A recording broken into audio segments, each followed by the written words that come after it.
여러분, 오늘은 시작부터 한 문장으로 꽂고 가겠습니다. 50 넘어 건강검진표를 받아 들었을 때 진짜 무서운 건 암이라는 단어가 아니라 나는 어디를 먼저 봐야 하는지 모른다는 막막함입니다.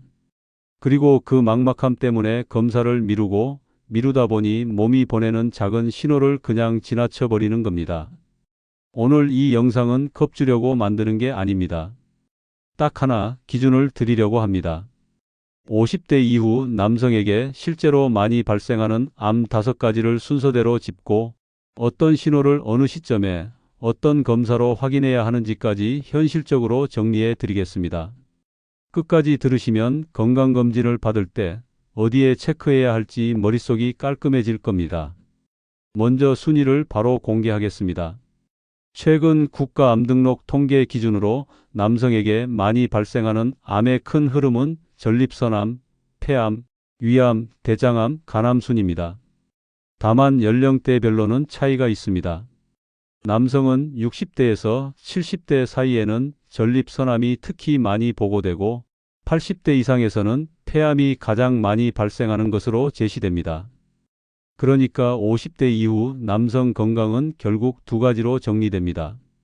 하나는 전립선과 배뇨 변화를 놓치지 않는 것, 다른 하나는 호흡기 증상과 흡연력을 과소평가하지 않는 것. 이게 큰 줄기입니다. 이제 5번째부터 차근차근 들어가겠습니다. 5위는 간암입니다. 간암은 남성에게 여전히 중요한 암입니다. 간암에서 제일 무서운 포인트는 아프지 않다는 겁니다. 간은 웬만큼 문제가 생겨도 크게 소리를 내지 않습니다. 그래서 증상으로 잡겠다는 생각을 하면 놓치기 쉽습니다. 간암 위험이 올라가는 대표적인 경우는 간염 바이러스 보유, 과거의 간염 병력, 오래된 지방간 그리고 장기간의 음주 습관입니다. 여기서 제가 드리고 싶은 현실적인 기준은 단순합니다. 간 쪽에 문제가 있거나 예전에 간 수치가 계속 높았거나 지방간을 오래 들고 갔던 분들은 증상이 생기면 가야지가 아니라 주기적으로 확인해야지가 맞습니다. 많은 분들이 피곤함, 식욕 저하, 체중 감소를 간암 신호라고 들으셨을 텐데요. 그 증상만으로는 너무 흔해서 구분이 어렵습니다. 그래서 간암은 결국 정기 확인이 핵심이라는 말을 꼭 기억해 두시면 좋겠습니다. 특히 고위험군에서는 간 초음파와 혈액 검사를 일정 간격으로 가져가는 것이 일반적으로 권고되는 접근입니다. 네 번째는 대장암입니다. 대장암은 50대 이후 증가가 뚜렷한 암으로 자주 언급되고 무엇보다 예방이 가능한 암이라는 점이 중요합니다. 대장 내시경은 단순히 찍어보는 검사가 아니라 용종을 떼어내면 암으로 갈 가능성을 줄여버리는 검사이기 때문입니다. 대장암에서 시니어 남성분들이 가장 많이 놓치는 신호는 변의 변화인데 여기서 핵심은 강도가 아니라 지속입니다. 피가 아주 선명하지 않아도 변색이 예전과 달라졌거나 변이 가늘어졌거나 변비와 설사가 번갈아 오는 패턴이 3주 이상 이어지면 나이 탓으로만 미루지 마셔야 합니다. 그리고 가족력이 있거나 이전 내시경에서 용종이 많이 나왔던 분들은 주기에 대해 의료진과 반드시 상의하는 게 좋습니다. 대장암은 검사로 앞당길 수 있는 암입니다. 무서워서 피할수록 뒤에서 따라오는 암이 아니라 정면으로 확인하면 오히려 막을 수 있는 암에 가깝습니다. 세 번째는 위암입니다. 남성에서 위암의 순위는 과거보다 내려가긴 했지만 여전히 상위권입니다. 위암은 속이 쓰리다 같은 뚜렷한 증상이 있어야만 생기는 게 아닙니다. 오히려 초기에는 소화가 잘 안 된다, 더부룩하다, 입맛이 줄었다 같은 애매한 변화로 지나갈 수 있습니다. 그래서 위암은 특히 오래가는 소화 불편을 가볍게 넘기지 않는 게 중요합니다. 또 위암과 연관된 위험 요인으로 자주 이야기되는 것들이 있습니다. 짠 음식 위주의 식습관, 가공육 섭취, 흡연, 그리고 특정 감염 요인 등이 거론됩니다. 여기서 현실적인 메시지는 하나입니다.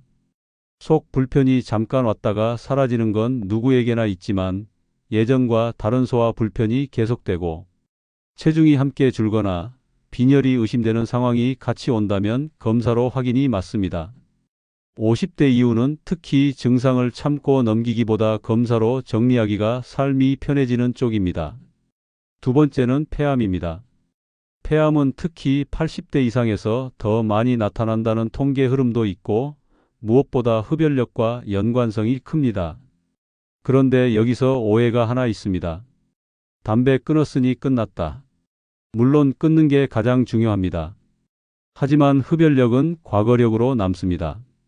그래서 50대 이후 남성은 담배를 끊은 지 오래됐더라도 기침과 호흡기 신호를 더 민감하게 봐야 합니다.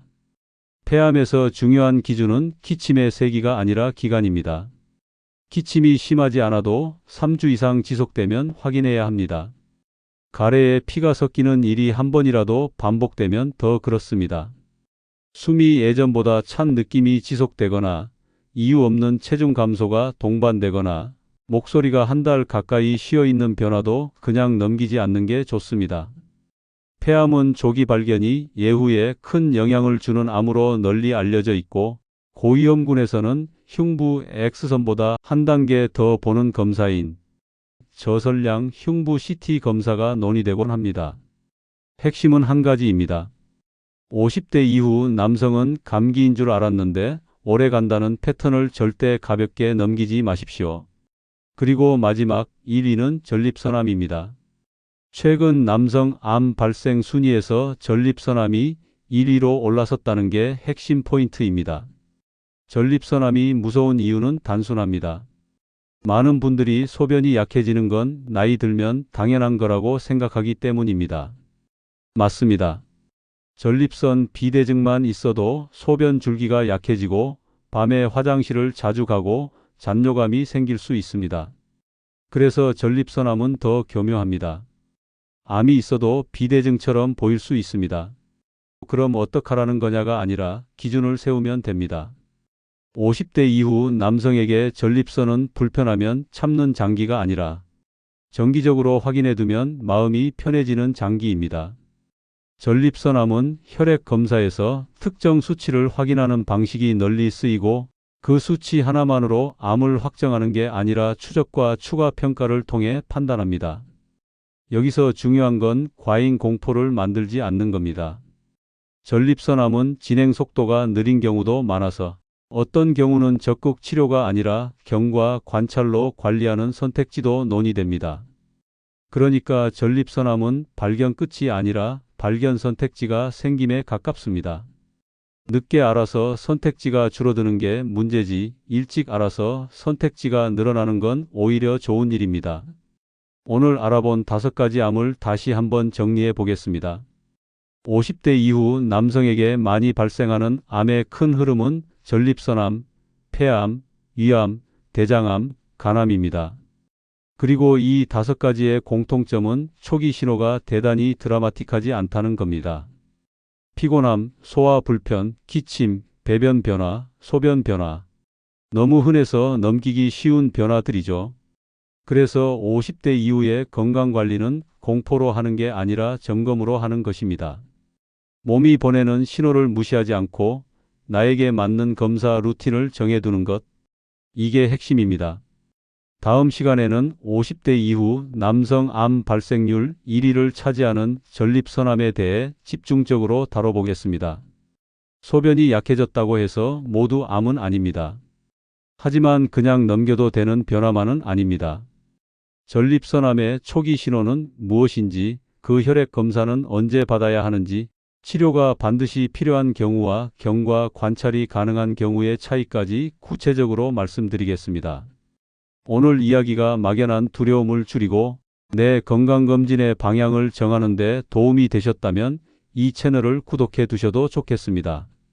이곳에서는 겁을 주는 건강 정보가 아니라 50 이후에 꼭 알아야 할 현실적인 기준을 라디오처럼 차분하게 정리해 드리고 있습니다. 댓글로는 요즘 가장 신경 쓰이는 몸의 변화가 무엇인지 편하게 남겨주셔도 좋겠습니다. 같은 고민을 가진 분들에게 큰 도움이 될 수 있습니다. 오늘도 함께 들어주셔서 감사합니다. 다음 시간에 전립선암 이야기로 다시 뵙겠습니다.